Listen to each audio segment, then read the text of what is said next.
प्रेम की तो कोई भाषा नहीं होती है जो प्रेम के बारे कुछ कहा जाए। हमारी माँ हमसे जब प्यार करती है तो वो क्या कह सकती है कि उसका प्यार कैसा है। ऐसे ही परमेश्वर ने जब हमें प्यार किया, जब उसने सारी सृष्टि की रचना की है, तब उनके पास भी कोई शब्द नहीं थे कहने के लिए। मनुष्य ही जब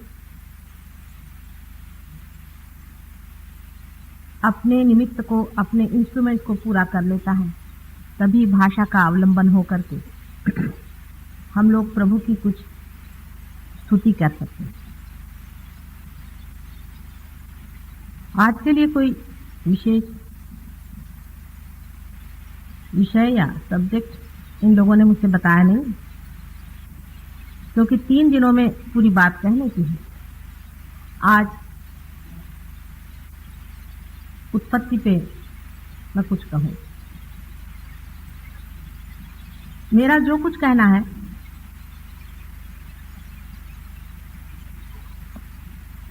वो हाइपोथेटिकल है। हर एक साइंस में पहले हाइपोथेसिस होता है। हाइपोथेसिस का मतलब है कि अपनी जो कुछ खोज है, उस खोज के बारे में उसकी विचारणा जनसाधारण के सामने रखी जाती है। उसके बाद देखा जाता है कि जो कुछ कहा गया है उसमें सत्य कितना है, फैक्ट कितना है, फैक्चुअल कितना है।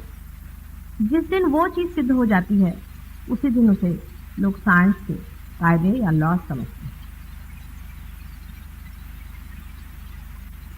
उसी प्रकार मेरा सारा कहना ही आप लोगों के लिए, अधिकतर लोगों के लिए बिल्कुल हाइपोथेटिकल है, लेकिन उसकी सिद्धता भी हो सकती है और दिखाई जा सकती है। इसके अलावा आदिकाल से अनेक दृष्टों ने जिसको देखा है, जिसे जाना है और किताबों में लिख रखा है, उससे भी उनकी पुष्टि हो सकती है। किंतु जो कुछ भी लिख दिया है उसकी पुष्टि सिर्फ पढ़ने से या किसी को मान लेने से नहीं होती है, किंतु उसका अनुभव स्वयं से ही होना चाहिए। आज सृष्टि की उत्पत्ति की बात मैं आपसे कुछ करना चाहती हूँ। प्रथम का दिवस है और उसका सहज योग से क्या संबंध है वो भी बताना होगा।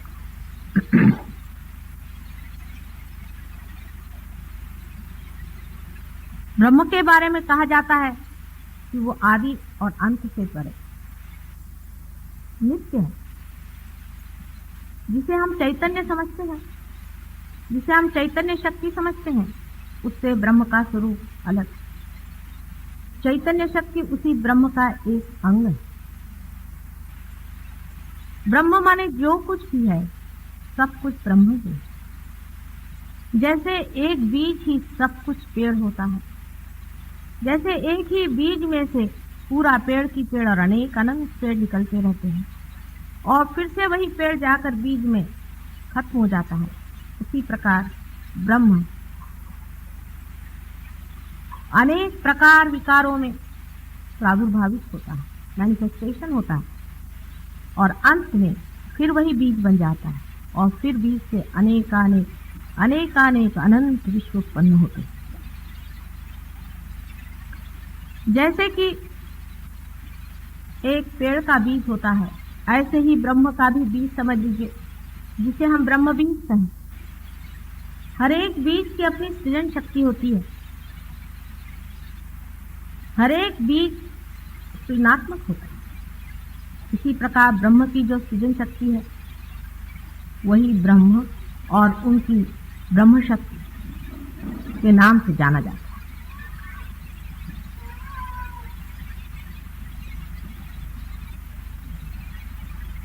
परमात्मा को ये सारी सृष्टि रचने की क्या आवश्यकता पड़ गई थी, जब वो संपूर्ण।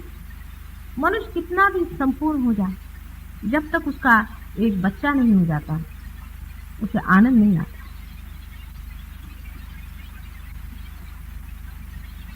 उसको ऐसा लगता है मैंने जो कुछ भी कमाया है ये किसके लिए, इसीलिए संसार में बहुत से लोग होते हैं जो बहुत धनी होते हैं, अगर उनके पास एक बच्चा नहीं होता है तो वो बहुत प्रयत्न करते हैं कि किसी तरह से उन्हें एक बच्चा हो, कम से कम एक बच्चा हो जाए कि ये जो कुछ उनके पास है संचित वो किसी को दे सकें, किसी को रिवील कर सकें।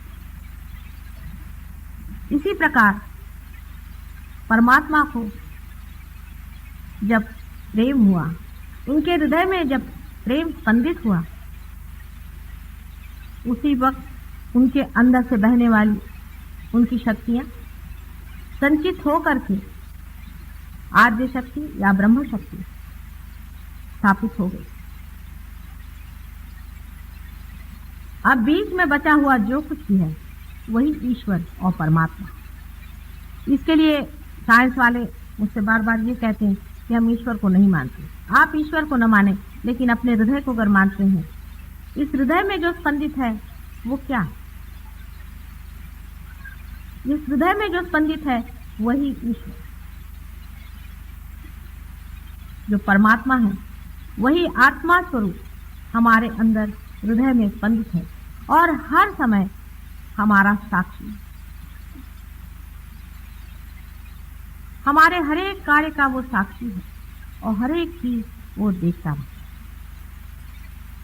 वही आत्मा है, उसी को लोग स्पिरिट कहते हैं, स्पिरिचुअल कहते हैं, उसी को लोग सोल, जीवात्मा, जब वो जीव धारणा करता है तो उसे जीवात्मा आदि शब्दों से जानते हैं। ये जो अपने हृदय में बसा हुआ एक साक्षी स्वरूप परमात्मा है,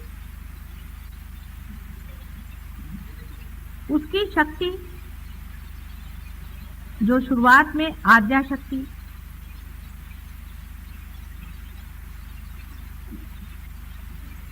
सारे सृष्टि की रचना करने के लिए सुसज्ज होती है,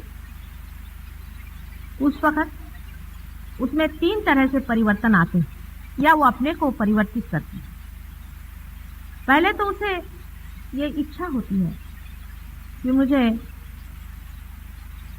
बच्चा होना चाहिए,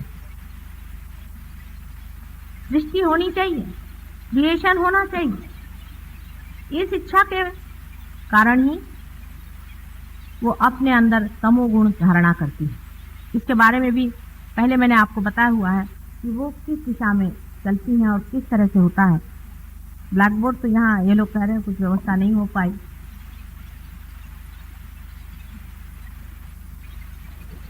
पहले जो इच्छा की जाती है, इच्छा करना आवश्यक, उसी से तमोगुण का वलय तैयार होता है।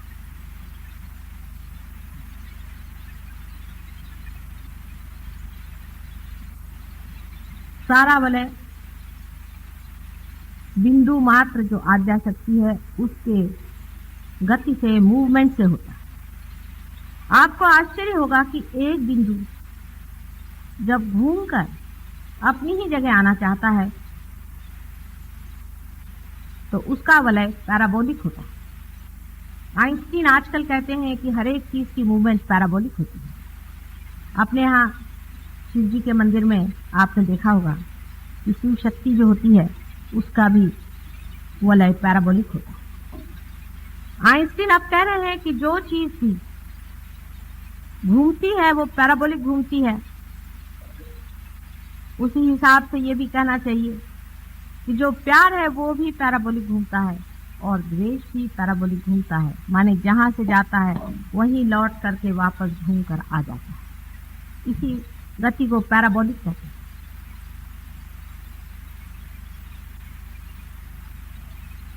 इसी प्रकार के पहले वलय के आकार को हम कह सकते हैं कि जिसने तमोगुण की रचना संसार में की। जैसे एक पंखे में 3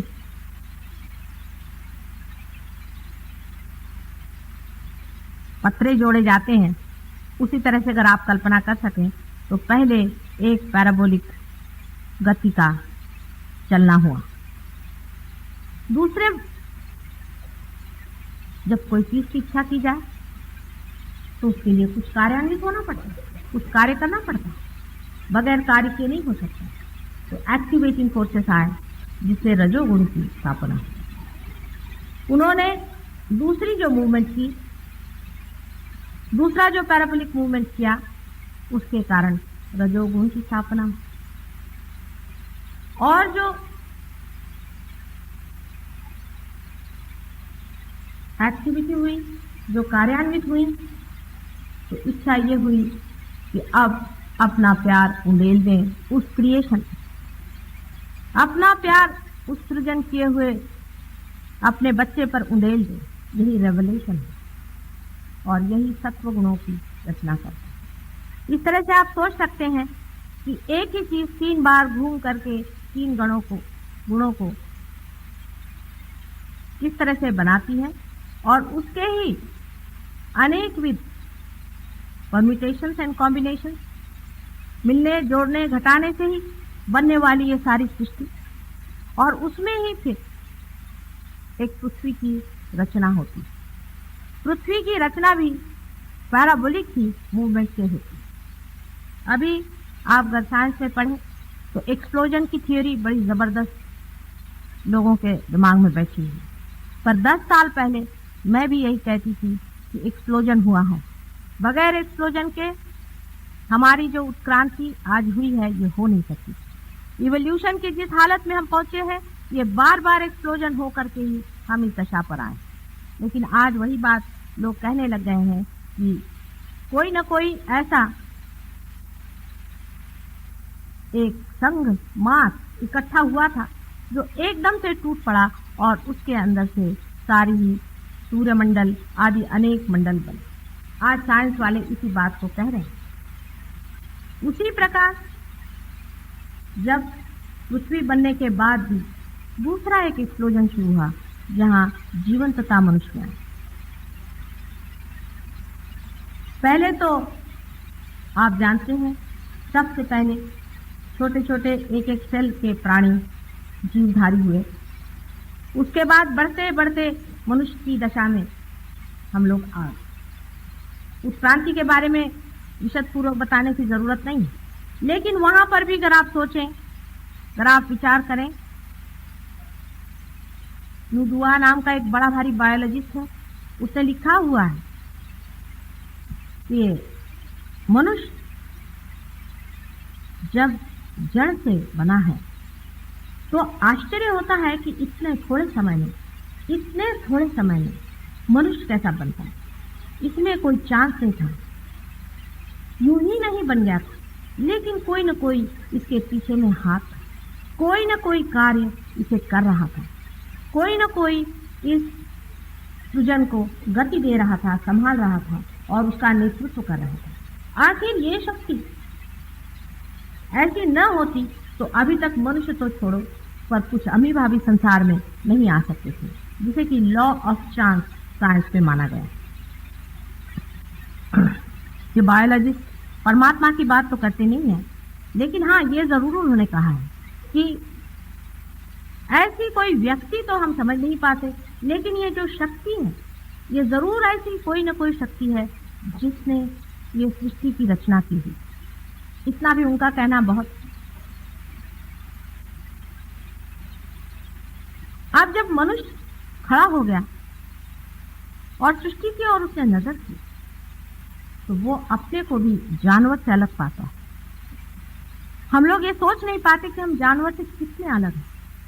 हम ये समझ ही नहीं पाते हैं कि हम में और उनमें महदंतर है।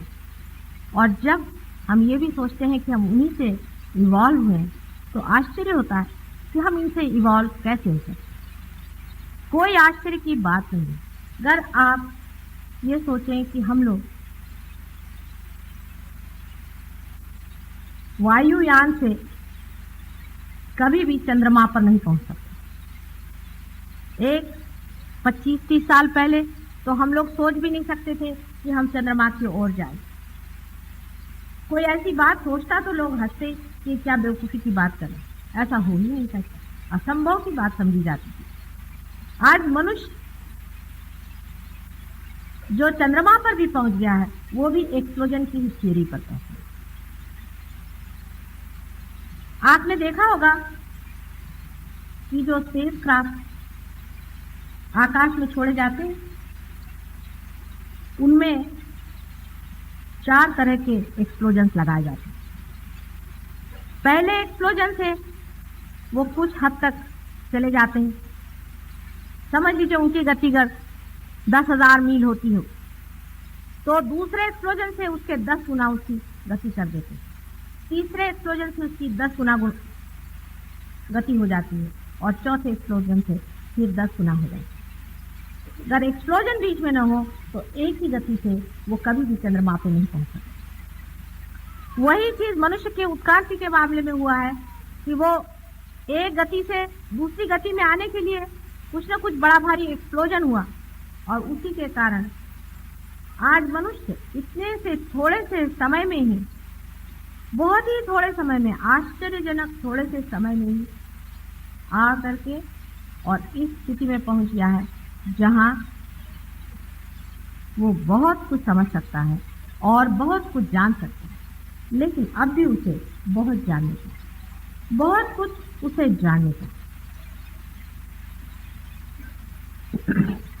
हमारे हृदय में, मैंने आपसे पहले ही कहा था कि हमारे हृदय में जो स्पंदन हो रहा है ये कौन सी शक्ति के मारे हो रहा है।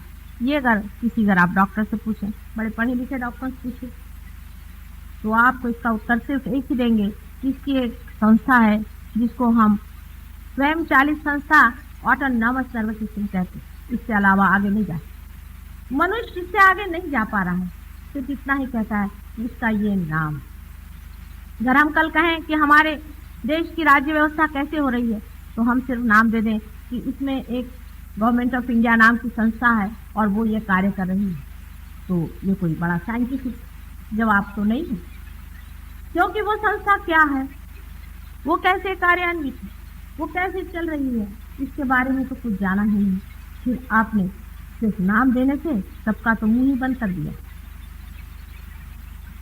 सिर्फ नाम देने के लिए ही तो सारे साइंस की उत्पत्ति नहीं हुई, किंतु ये बताने के लिए कि ये शक्ति, ये सृष्टि, ये सृजन, ये सब क्यों, कहाँ, कैसे है। लेकिन साइंस वहां तक शायद कभी पहुंच पाए या न पहुंच पाए। आप लोग पहुंच सकते हैं। साइंस की दृष्टि अत्यंत एनालिटिकल है, केंद्रीकरण है। यानी आप जानते हैं कि एक हाथ के लिए एक डॉक्टर होता है, दूसरे हाथ के लिए दूसरा डॉक्टर होता है। संपूर्ण समग्र ज्ञान साइंस से आना बहुत है। जैसे कि एक पेड़ में बहुत से फूल खिले हुए हैं और हर एक फूल को देख रहा है और उसके बारे में जांच पड़ताल कर रहा है, और कोई कह रहा है कि इसका रंग पीला होता है, कोई कह रहा है नीला होता है। लेकिन कोई अगर उस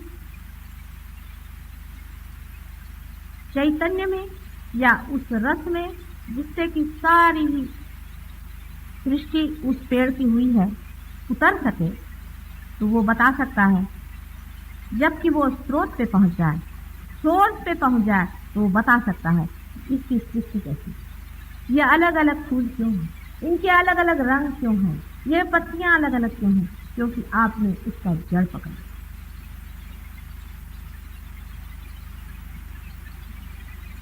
हालांकि लोग बहुत से बंबई में हमसे जब भी हम बात करते तो कहते हैं या लोगों को खाने पीने को नहीं, चीनी नहीं मिल रही है, माता जी आप ये क्या सब भगवान की बातें करते। ऐसा भी लोगों को कहना सही है।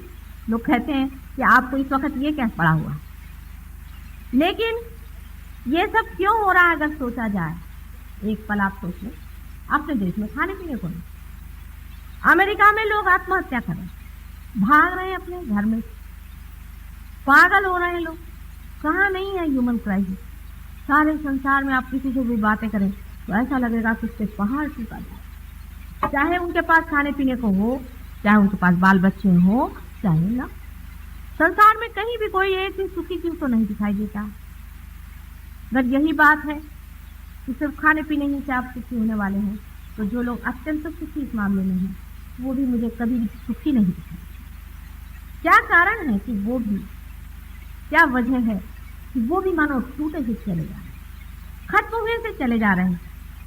इसका कारण यही है कि जो पेड़ अत्यंत बाहर बढ़ जाए और विशाल हो जाए बाहर और अपने स्रोत पे जाकर न बैठे, अपने स्रोत को न पकड़े, अपने सोर्स को न पकड़े, वो पेड़ जरूरी है कि टूट जाए। जहां से हमें सारी शक्तियां मिल रही हैं, जहां से हम शक्ति पा करके और शक्तिशाली हो सकते हैं, उसी की अगर हम खोजने लगा तो जरूरी है कि हम एक एक व्यक्ति टूटेगा, एक एक देश टूटेगा, एक एक संसार का कण कण टूट जाएगा, क्योंकि जो इंटीग्रेटिंग, जो बांधने वाली, जो सृजन करने वाली, जो शक्ति देने वाली, एनर्जी गिविंग वाइटैलिटी, जो स्वयं चैतन्य है, उसका जब तक हम लोग पता नहीं लगाएंगे तब तक हम चैतन्य रहित हो जाएंगे, मृत हो जाएंगे, सारे संसार का संहार हो जाएगा। इसलिए अब आप समझ सकते हैं कि कितना आवश्यक है कि उस चीज का हम पता लगे, उस शक्ति का हम पता चला जो हमारे हृदय में धक धक धक धक चल रही और हमारे ऊपर में आवाहन है, इस चीज का चैलेंज है कि जानो ये क्या है। मैं रात दिन धक धक धक धक तुम्हारे हृदय में चल रही हूं, तुम्हारा वचन चला रही हूं, तुम्हारा आश्वासन चला रही हूं। तो इसे जान लीजिए कि ये चीज क्या है। अगर इसे जाना नहीं तो सारा की सारा सारी परमात्मा की सृष्टि रचना सारी की सारी खत्म हो जाएगी और इसकी दारोमदार, इसकी जिम्मेदारी, इसकी रिस्पॉन्सिबिलिटी हर एक मानव की। मानव ही ऐसा है जो कि आज सृष्टि की स्टेज पर खड़ा हुआ। आज मानव में ही वो शक्ति खेल रही है जिसे वो जान सकता है। क्या कुत्ते बिल्ली से समझेंगे? मैं क्या कुत्ते बिल्लियों से जाकर के कहूँ या जंगलों में पेड़ों से जाकर के कहूँ कि भाई तुम अपनी शक्ति जानो? मुझे तो आप ही लोगों को बताना है बार बार कि जिस शक्ति के सहारे आज आप चल रहे हैं उसे जरूर जान लीजिए और उसका परिणाम, न जानने का परिणाम आप देखिए। कहीं भी मनुष्य को शांति नहीं, जंगल में चला जाए, घर से भाग जा, दुनिया छोड़ दे, लेकिन उसे शांति नहीं है, उसे आनंद नहीं है, उसकी शक्ति ही नहीं हो रही, घबरा रहा है। वजह क्या? साधारण तरह से समझाया जाए तो ऐसे समझा सकते हैं कि आपके अंदर जो पेट्रोल भरा गया है, जिस शक्ति का पेट्रोल भरा गया है, वही आप खत्म करेंगे अपनी कार्य शक्ति से। करना ही चाहिए, कार्य करने ही के लिए शक्ति है, पेट्रोल खर्च करना ही चाहिए। पेट्रोल अगर भरा गया है उसको खर्च नहीं करिएगा तो आप भी व्यर्थ है, जरूर। लेकिन फिर से पेट्रोल भरने की व्यवस्था आवश्यक होनी चाहिए। जब बच्चा 3 साल का हो जाता है तभी उसके पेट्रोल का जो सर का जो बुच होता है वो बंद कर दिया जाता है, उसको बंद कर दिया जाता है और वो तोड़ दिया जाता है उस शक्ति से जो उसके अंदर भरती है। इसी को हम कुंडलिनी शक्ति कहते हैं। कुंडलिनी शक्ति के बारे में आपने हजारों चीजें पढ़ी होंगी, सुना होगा, लेकिन मेरी स्वयं की धारणा है कि बहुत ही कम लोगों ने इसके बारे में जाना। जो कुछ लिखा है पढ़ लिख करके, इधर उधर देख देख करके जिन्होंने लिखा है, तो कोई लिखना नहीं। आप लोग अगर कभी हमारे ध्यान वगैरह में आए तो हम आपको दिखा सकते हैं कि कुंडलिनी का स्पंदन आपके अंदर होता है। आपकी पीठ की रीढ़ की हड्डी के नीचे के हिस्से में त्रिकोणाकार में कुंडलिनी का स्पंदन, आप उसे देख सकते हैं। कोई हवाई बातचीत में नहीं करती, उसका स्पंदन, उसका उठना और चढ़ना आप अपने हाथ से देख सकते हैं। हमारे यहाँ भी बहुत से डॉक्टर्स पार हो गए हैं, साइकोलॉजिस्ट पार हो गए हैं, जिनको हम कहते हैं पार हो गए, मैं जिन्होंने इस शक्ति का कुछ अंदाज दिया। ये लोग इस बात को मान, लेकिन उनकी बात कौन सुनता है, मेरी बात कौन सुनता है? पता नहीं 10 साल बाद, शायद 10 साल बाद अगर अमेरिका की बात आएगी तो हम लोग सुनेंगे। क्योंकि हम विश्वास ही नहीं कर सकते कि ऐसा कोई कर सकता है और एक भी साधारण गृहिणी ऐसा कार्य कैसे कर सकती। वास्तविक बचपन से ही मैं कुंडलिनी देखती थी और इसके बारे में सब कुछ जानती थी, लेकिन मैं ये नहीं समझ पाती थी कि मनुष्य का क्या सोचे, मनुष्य ऐसा क्यों है। मनुष्य नाटक देखते देखते ऐसा क्यों सोचता है कि वही शिवाजी महाराज वो नाटक खेल रहा है, ये क्यों भूला हुआ। छोटे बच्चे हैं, कोई खेल रखते तो खेलते हैं, उसके बाद सब फेंक देते, कोई भी उस खेल से चिपकते। और हम लोग किसी खेल को ऐसा समझते हैं कि वो हमारा ही खेल है। छोटे बच्चे भी मकान बनाते छोड़ देते हैं, उसके बाद कुछ और इकट्ठा लेते हैं, उसको छोड़ देते हैं। मेरे ध्यान में बच्चे आते हैं, मुझसे पूछते हैं, माता जी आप डॉक्टर डॉक्टर क्यों खेल रहे हैं। वो सोचते हैं सारा संसार खेल है, फिर बड़े होने पर हम क्यों इसे सोचते हैं कि ये खेल है। इतनी सीरियस होने की कौन सी बात। बड़ी अजीब सी बात है। बहुत दिनों से मैं मजाक बताती हूँ कि कुछ लोग प्लेन से जा रहे थे, अपने सर पे उन्होंने बोझा उठा लिया, तो किसी के समझ नहीं आया। उन्होंने कहा साहब आप ये क्या कर रहे हैं। तो उन्होंने कहा कि साहब मैं तो ट्रेन का बोझा जो है वो हल्का कर रहा हूँ। बड़ा सीरियसली कहा उन्होंने। ऐसे ही हम लोग करें। वास्तविक हमारा कार्य कुछ भी नहीं, हमें कुछ करने का नहीं है। जैसे ये माइक है, इसे कुछ नहीं करने का है, सिर्फ मेरी जो वाणी है आप तक पहुंचाना। लेकिन अगर ये माइक समझे कि साहब मुझे को बोलने का है तो मुझे तकलीफ होने लग जाती, और अगर ये बोलने लग जाए तो मेरा बोलना खत्म हो। हम कुछ करते नहीं हैं। जैसे ये उंगलियां अगर कभी सोचने लगे इसमें से एक उंगली कि मैं अलग हूं, मुझे कुछ कार्य विशेष करने का, ये उंगली शरीर से ही संबंधित है और उसी शक्ति पर चल रही है, इससे ये शरीर भी चला। ये उसी का पार्ट एंड पार्सल, उसी का एक अंग मात्र। अब ये कहना कि ये जो उंगली है ये अलग से ही कुछ हो गई है, हो सकता है ये उंगली बधिर हो गई, ऐसा सोच रही है। हो सकता है कि हम भी किसी कारण बधिर हो गए हैं या हट गए हैं उस शक्ति से थोड़ी देर के लिए। ये जितनी भी यहाँ बिजलियां जल रही हैं आप जानते हैं, इसमें एक ही शक्ति चल रही है, पर हो सकता है कि इसमें से एक बल्ब निकाल करके उसे एक अलग से एक बैटरी में लगा दिया जाए, जो बैटरी खुद ही इस बिजली से चार्ज। हो सकता है कि आप सब अपनी अपनी शक्ति लेकर किसी कारण अलग हो गए, और है ही मनुष्य के अंदर दो शक्तियां ऐसी चलती हैं, एक से तो वो भरता है और एक से इस्तेमाल करता है, जिसके कारण स्वरूप उसके अंदर में अहंकार और प्रतिहंकार, ईगो और सुपर ईगो नाम की दो संस्थाएं तैयार होकर के उसे पूरी तरह से ढक देती हैं, और उस कारण वह उस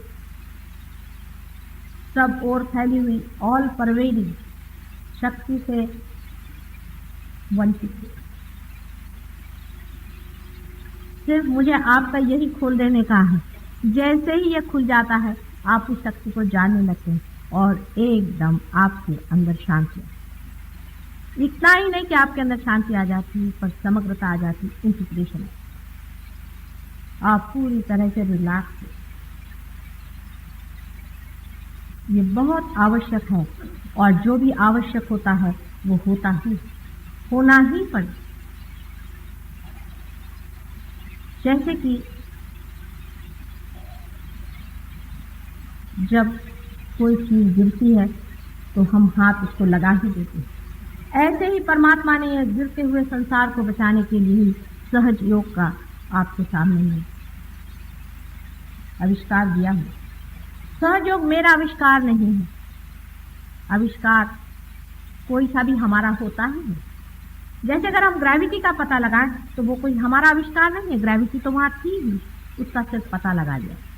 जो आपके अंदर चीज है, जो आपका जन्म सिद्ध हक है, उसे मैंने पता लगा लिया है कि आप उस चीज को पा सकते। और बस इसी पता लगाने के लिए मैंने बहुत इसमें समय बिताया, और इसका पता लग, इसका पता आपको घर घर पहुंचाना होगा। इससे आप देखिए आपके सारे ही प्रश्न पूछ हैं। विशेषकर आज का जो हमारा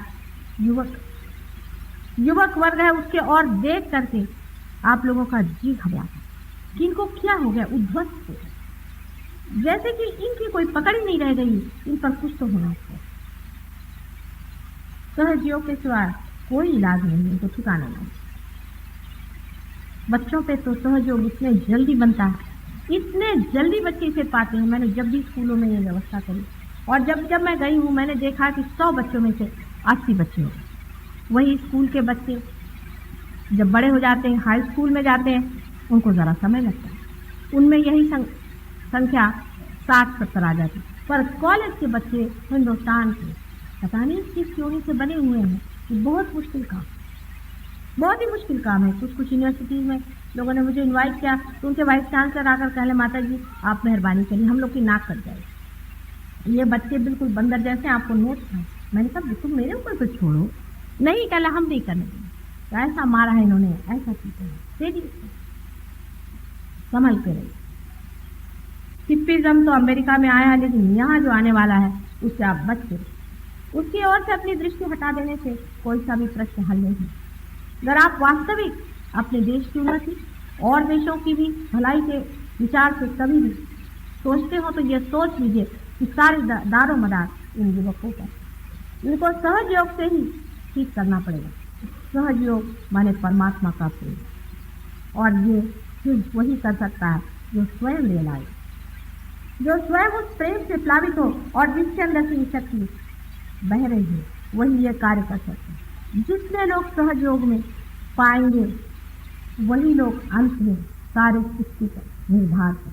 पर ऐसे हैं कि बड़े कठिनाई से, आपको आश्चर्य होगा, 5 साल बहुत मेहनत करने के बाद बंबई में असल में जिसको कहना चाहिए रियलाइज 1000 आदमी है। बड़ी मुश्किल, वो भी साइज वो इतना नहीं, और उसमें से कोई 11 आदमी ऐसे हैं कि जो दूसरों को पार करते। अमेरिका में बहुत जल्दी लोग पार हो जाते हैं, लेकिन स्थायित्व कठिन है उनका। रोज ही वो लोग गुरु बदलते हैं, रोज ही वो कुएं खोदते हैं, सोचते ही नहीं, समझते हैं, इसकी गहराई को मापते हैं। ये कितना अत्यावश्यक है उसे हम जानते हैं, इसकी कितनी जरूरत है उसे हम समझते हैं। जिस वक्त हम इसे समझ लें, वो क्षण हमारे देश के लिए क्या, सारे विश्व के लिए भी बड़ा ही भाग्यशाली है। हमारा चिल्लाना तो बना ही रहेगा, हमारा कहना तो बना ही रहेगा। एक माँ है, पुकार पुकार के अपने बच्चों से कितना समझा, लेकिन भूख भी तो लगनी चाहिए। अगर बच्चों को भूख ही नहीं है तो उनके सामने क्या दौड़ दौड़ के पैर पड़ पड़ के कहा जाए। जो लोग पार हो जाते हैं, जो इस शक्ति से परिपूर्ण हो जाते हैं, उनको कोई भी बीमारी नहीं आती, और आने पर भी वो उसे ठीक कर सकते हैं, क्योंकि ये ज्ञान भी न दिया जा सकता कि इस बीमारी को इस शक्ति से कैसे किया। आपके हाथ में से धीरे धीरे बहने वाली ये जो लहरियां हैं, जिसे कि चैतन्य लहरी आदि, बहुत पहले से कहा गया, आदि शंकराचार्य ने भी अपनी किताबों में लिखा हुआ है, लेकिन उनको आजकल पढ़ता कौन। इस लहरियों से ही आप दूसरों का भी भला कर सकते हैं, अपना तो भला हो ही जाए। ऐसे लोगों को निरोगी बनाता है, ऐसे लोग दूसरों को निरोगी बनाते हैं और दीर्घायु। इतना ही नहीं कि आयु ज्यादा होती, लेकिन आनंद में रहते। इतना ही नहीं कि आनंद में रहते हैं, लेकिन उनके अंदर में कलेक्टिव कॉन्शियसनेस, जिसको कि हमें कहना चाहिए समचेतना, इसका कोई आज तक कोई आविष्कार ही नहीं है। लोग जानते ही नहीं कि समचेतना किस है। कहने वाले जैसे यूंग ने बहुत बार समचेतना पर कहा है, लेकिन कोई साफ साफ बात नहीं। आप अगर ध्यान में आकर के इसे पालें, मेडिटेशन में आकर इसे पालें, तो आप समझ जाइएगा कि समचेतना हम क्या कहते हैं। इसका अर्थ सिर्फ यही है कि आपके अंदर जो चेतना है उसे हम जान रहे हैं, आपके अंदर की कुंडलिनी को हम समझ रहे हैं, और जब हम आपकी कुंडलिनी धीरे धीरे अपने प्यार से उठा रहे हैं, तब उसकी रुकावटें भी हम समझ रहे हैं और उसको भी हम हटा रहे हैं। यहाँ बैठे बैठे आप निक्सन की कुंडलिनी देखें, आश्चर्य की बात, लेकिन देख सकते, देखते ही साथ आप समझ सकते हैं कि किस परेशानी में वो बैठे हैं, उनको क्या तकलीफ है, कहाँ रुकावट है, चैतन्य कहाँ रुका। यह कोई बायस चीज नहीं होती, कोई एक विचार से नहीं कि किसी को आप नफरत करते हैं, किसी से आपको दुश्मनी है, ये नहीं, किस उससे आप सोचते हैं कि उसको किस तरह से दे दें।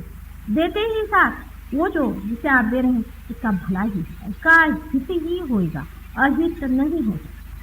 इससे बढ़ के और कोई जन सेवा और समाज सेवा भी नहीं, क्योंकि इसमें मनुष्य करते वक्त ये नहीं सोचता है कि इस हाथ से इस हाथ का हम कुछ भला करें।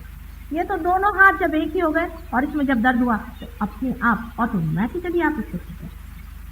सहयोग यानी क्या है, इसका अर्थ क्या है, इसके लिए आगे कैसे बढ़ना चाहिए, इस पर मैं कल बताने वाली हूँ। लेकिन आज मैंने यही भूमिका बांधी है कि सहज योग के सिवा संसार का तारण नहीं, सैल्वेशन नहीं। बाकी जितने भी योग हैं उनसे और चाहे जो भी होता होगा, लेकिन सैल्वेशन नहीं होता, तारण नहीं हो सकता। अगर संसार का तारण करना है तो सहज योग का ही अवलंबन करना चाहिए, जो परमात्मा का अपना ही मार्ग, वही यह कार्य कर रहे हैं। सिर्फ आपको जानना मात्र। दुख सिर्फ इतना है कि सहज योग में आपकी स्वतंत्रता पर ही सकते हैं। अगर आप इसको पूरी तरह से सोच विचार से अंदर की आर्थिकता, अंदर की प्यार से नहीं चाहेंगे, ये काम नहीं करें।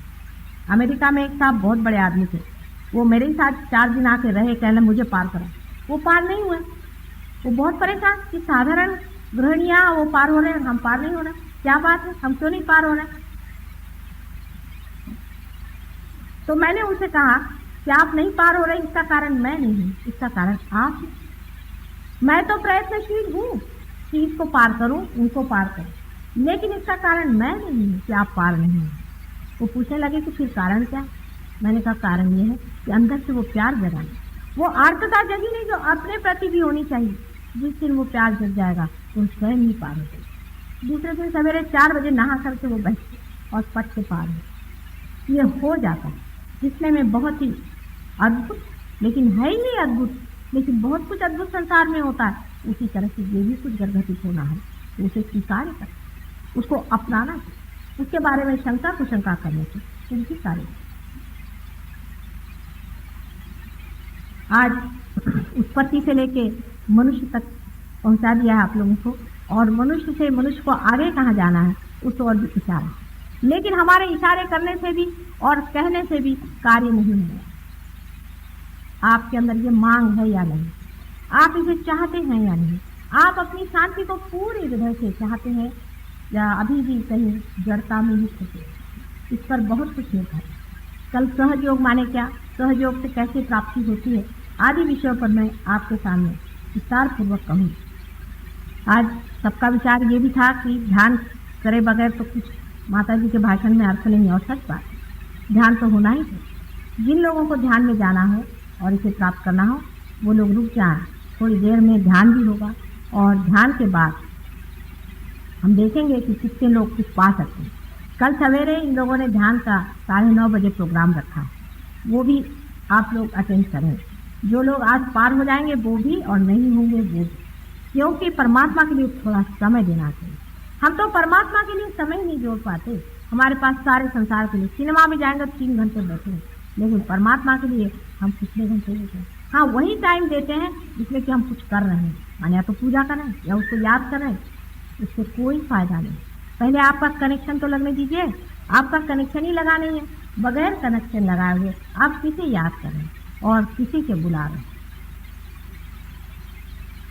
आप लोगों में से जो भी ध्यान में जाना चाहें वो थोड़ी देर के लिए रुक जाए, लेकिन जिनको नहीं जाना हो वो अभी पहले चले जाओ।